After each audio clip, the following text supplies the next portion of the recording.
Turagusuhuje wowe mukunzi wa Musabyimana Jacques, tukwifuriza amahoro y'Imana kugira ngo akomeze kubana nawe aho uri hose, waba uri mu majyaruguru, amajyepfo, iburasirazuba ndetse n'iburengerazuba, tutibagiwe n'abari muri uyu murwa wa Kigali. Mwese turabasuhuje tubatera yambo, tubabwira ngo mukomeze mugire amahoro y'Imana akomeze abomeho.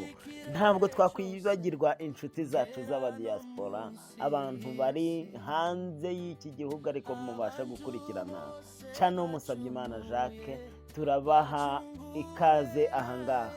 Wowe rero mushyashya, tuguhaye ikaze kugira ngo ukomeze ubane natwe, uduha subscribe, ukanda like, ushyiraho comment ku byo wumva dukwiye gushyiraho, kandi niba hari icyo tumva nabwo ukatubwira, ndetse ugakora share kugira ngo ibi biganiro bibashe kugera ku bantu benshi batandukanye. Reka mbabwire, twaherewe ubuntu, nimureke natwe dutangire ubuntu. Niba mfata umwanya kugira ngo nkubwire byinshi ku bijyanye n'uburwayi bwacu, ndetse nkakubwira ibyo twakagombye kuba turi gukoresha kugira ngo tubashe kwitungira amagara mazima, ntabwo wowe kuba wafata video ukayisharinga bagenzi bawe ari ikintu cyakunanira. Niba utarwaye, mugenzi wawe ararwaye, iyi video ushobora kumugirira umumaro, nawe ugahabwa umugisha n'Uwiteka kubw'uko wakoze igikorwa cy'ubutwari. Rero ndagusaba, nkwinginga, niba ubonye iyi video, yishayiringa uyigeze ku bantu, kandi wowe wabigezeho, nawe ba umuntu ushima, byibura utanga iyo subscribe, utange like, nanjye biranyongerera imbaraga kugira ngo dukomeze dukore n'andi mavideo menshi. Fata umwanya munini, turi kwiga, turi gutekereza ese niki cyagirira abantu umumaro kugira ngo abe ari icyo twashyiraho. Rero uwo mwanya ndagira ngo ntuze kuwupfusha ubusa, kandi hari ababinyereka. Ni ukuri mwarakoze cyane, aho tugeze ni ku bwanyu. Uwiteka abaha umugisha. Uyu mwanya tuje kuvuga ku ndwara izengereje abantu benshi muri iki gihugu ndetse no hanze y'u Rwanda. Indwara yitwa diyabete. Abantu benshi bazi yuko idakira, ariko ni indwara ibasha kuvurwa igakira. Gusa hari ibintu byo kubanza gutekerezwaho no kwitonderwa. Banza, niba waragiye kwa muganga bakakubonamo diyabete, bakaba barakuvuye bikaba byaranze, ubu kano kanya iyo saha kugira ngo ube wakwivura ukire ukoresheje bino bimera tugiye kukubwira.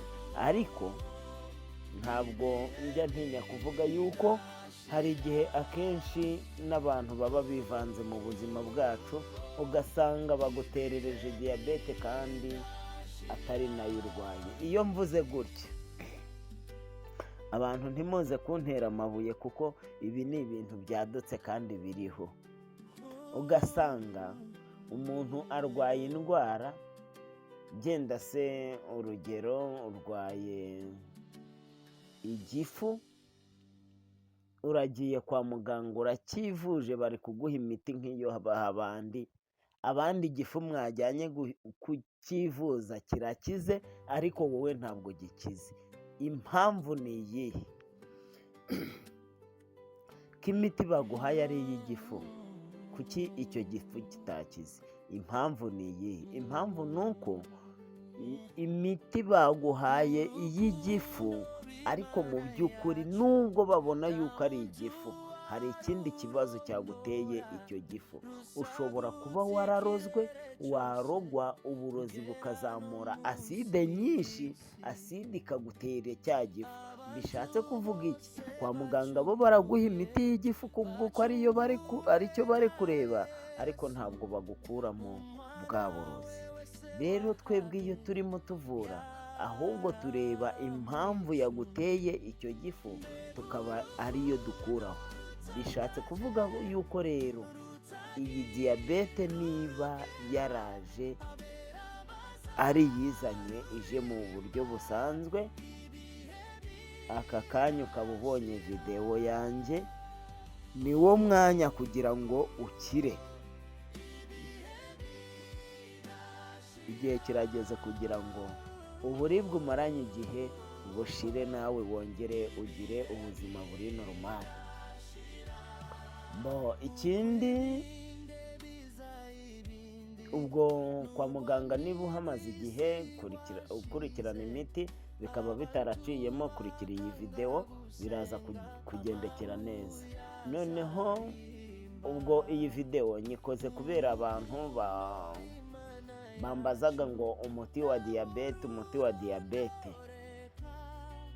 Rero mbazaniye ibintu bigeze kuri 3, ariko ntarakomeza ndagira ngo nkubwire yuko uramutse urwaye iyo diyabete cyaba cyiza nuko waza tukagusuzuma, nyuma yaho tukareba niba nta kindi kibitera.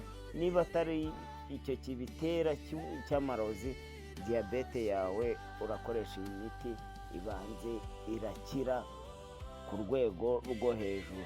Niyo waba ufite imyaka ikuze ntuze kugira ikibazo. Twabazaniye ibimera 3 rero, ibimera 3 nibyo bigiye kukuvura. Urakoresha kimwe cyangwa ikindi, uko byasa kose mu bimera 3 nturi buburemo kimwe.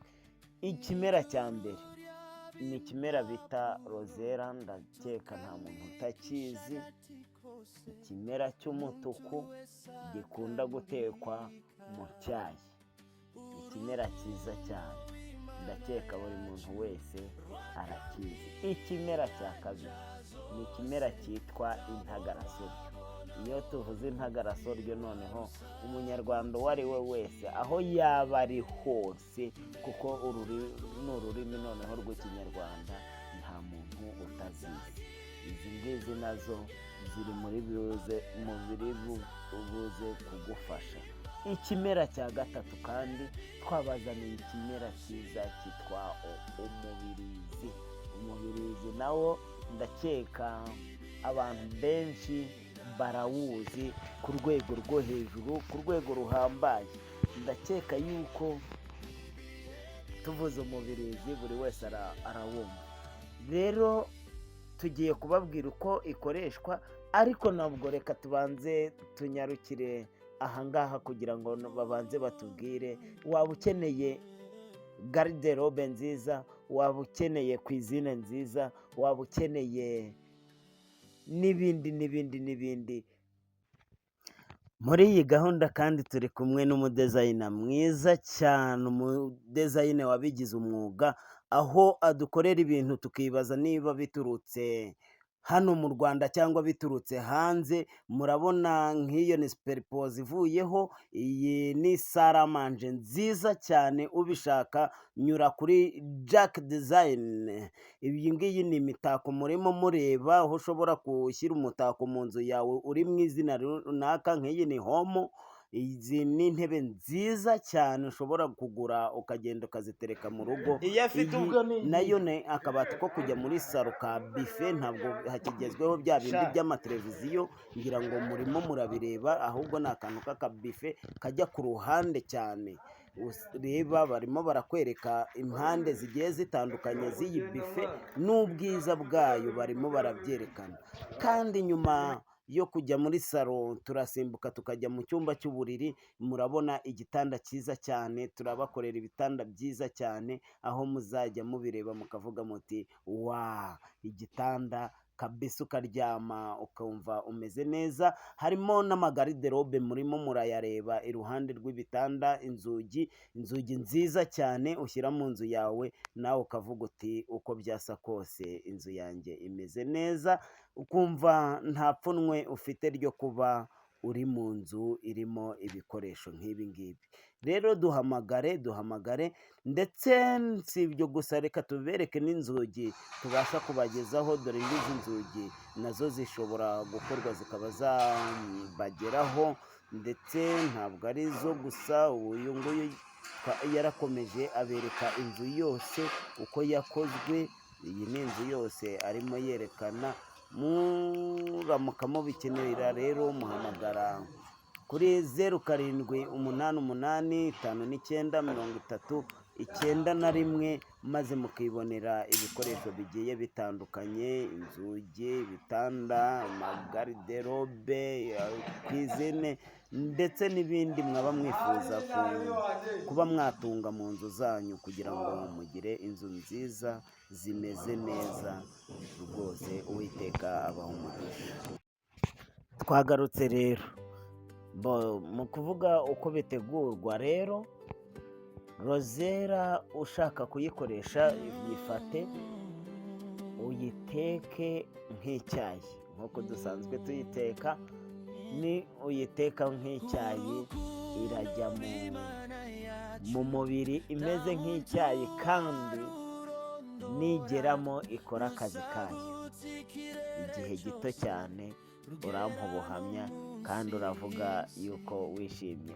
Ikindi kandi hari abantu bayiteka nk'imboga, aho naho ushobora kuyiteka nta kibazo ukayirya. Ntabwo njye ndayirya, ariko abayiteka nk'imboga nabwo umurimo wayo urayikora.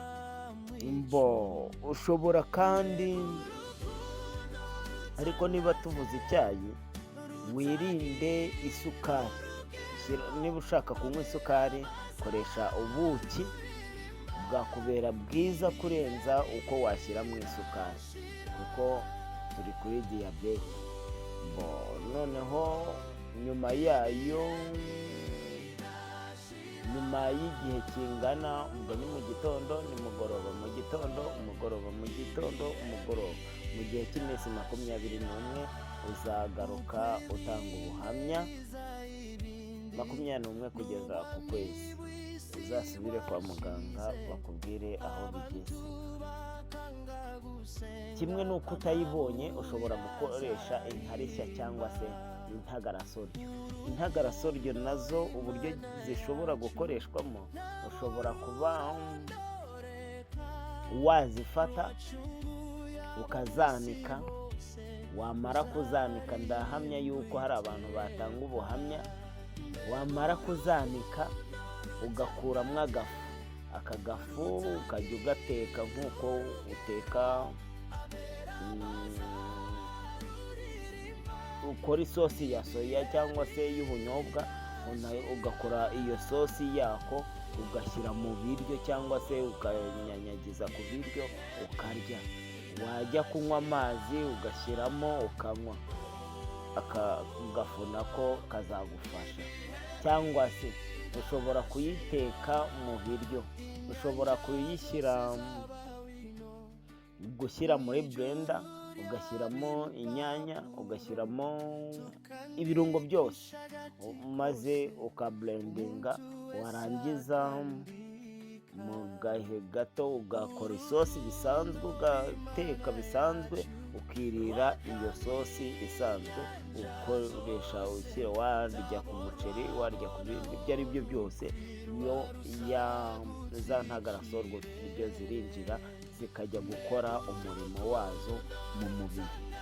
Kimwe n'uko ushobora no kuzihekenya ku babishoboye, cyangwa ukaziteka no ku bindi biryo, ugateka ugeretse. Uko wayirya kose wowe yikoreshe ku ifunguro ryawe ryose. Izi ntagarasoryo ntizibureho wowe ufite ikibazo cya diyabete. Ifunguro ryawe ntiribureho izi ntagarasoryo. Mu gihe cy'amezi 2 ikibazo cyawe kiraba cyakemutse. Usubire kwa muganga, uzagaruka utanga ubuhamya. Cya gatatu, ushobora gukoresha, mu gihe utabonye ibi byose, ushobora gukoresha umubirizi. Reka mbabwire, iyi miti nyibahera ubuntu, mwe kuyikerensa rero. Niba ufite iki kibazo, genda ukoresha iyi miti, nawe uzagaruka unshimira. Kandi niba bikunaniye, ngwino tubiguhe. Icyakora nzaguca amafaranga kuko uzaba wagize ubunebwe bwo kujya kuyishaka, ariko ngwino tuyiguhe, cyangwa se tukurangire uburyo ki ushobora kuyibona. maze ubashe kwivura ukire. Twe kuza kunaniza abaganga bacu, baradufasha, ariko natwe nimureke dushaka uburyo ki natwe twakwifasha, ntabwo byose bazabidukorera. Uwiteka yaduhaye ubwenge kugira ngo natwe tubashe kwivura. Rero ufata uyu mubirizi ugakora, ushobora kuwusekura cyangwa se ukawubwendinga cyangwa se ukavuguta, ibyakorohera byose, maze ugakuramo umutobe wawo ukajya unywaho mu gitondo, umugoroba. Umutobe wawo nubwo nawise umutobe ariko kararusha, ariko umuti usharira urakiza. Rero wihanganira buriya buribwe, kuko ntekereza yuko uburwayi bwa diyabete burimo burakubabaza kurenza umubirizi. Niba wabuze biriya byose, koresha uyu mubirizi uraza gukiza. Hari abawukoresha nk'imboga nawo, ariko hano mu Rwanda ndakeka bataratangira kubikora, ariko nk'abantu babizi uko wabikora kose, kuko hari uburyo ki babikora. Uwo mubirizi ntubukirura, ukaba ari imboga nziza kandi ziryoshye cyane. Rero wowe niba uzi yuko ufite icyo kibazo cya diyabete, ushobora no kuwuteka nk'imboga kandi bigakunda, wagera mu mubiri ugakora akazi kawe. Koresha rero iyi miti twahawe kugira ngo ubashe kwivura, kandi bishobora kuba niba ubona hari ikibazo utazi gahunda zacyo, uburwayi butazi gahunda zacyo, duhamagare kuri izi nimero maze tubashe kugufasha, kuko nicyo tubereyeho. Ariko mu gihe ari ibisanzwe, ukoresha iyo miti tuba turi kubagezaho, kugira ngo ubashe kwivura. Tubibahera ubuntu, namwe nimugerageze. Ukora sheya, ukora sabusikarayibu, ukora ushyiraho komenti, like, kugira ngo buri wese abashe kunyurwa. Ari njye nyuzwe nuko nabahaye ibintu, kandi nkabona abo nabihaye banezererewe kuba babikurikira. Murakoze cyane rero, wowe twakomeje kubana, reka